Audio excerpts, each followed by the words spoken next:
Kuha tayo ng pampaligo sa bata sa pangumaga, ng mga kahoy, ng dahon sa kahoy.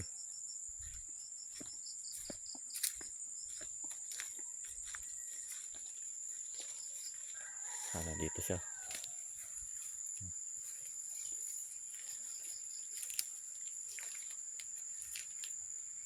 Ito, itong gamos pangligo sa bata.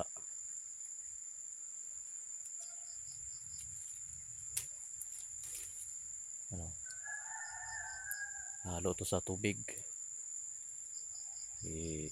pambabad sa tubig ngayong hapon, tapos bukas ng umaga iligo.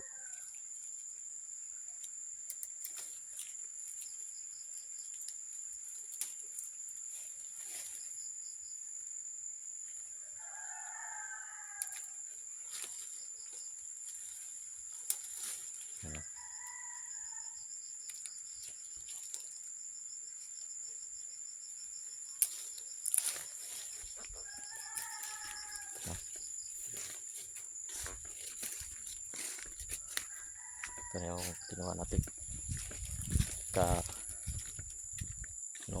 Samahan natin ng gabon.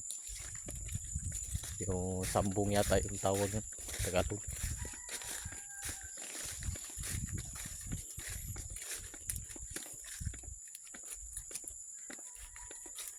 Kaya ito gabon. Yan. Pero doon lang tayo kukuha sa bahay ko, lapit sa bahay ko, maraming gabon doon, malalaki ang dahon.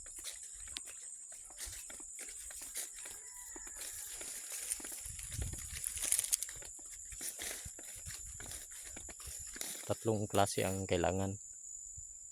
Ito gamos, tapos ulingon at gabon.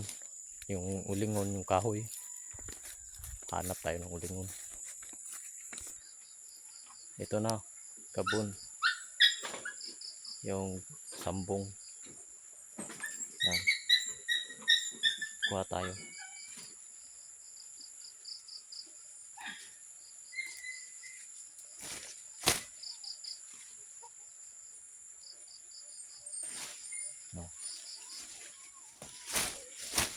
Tigas,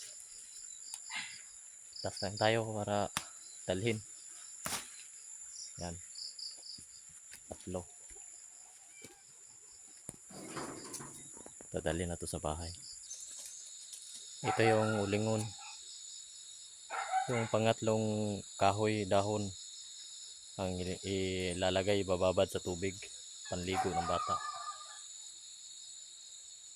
Kaso wala siyang udlot, yung bandang udlot dito sa ganyan.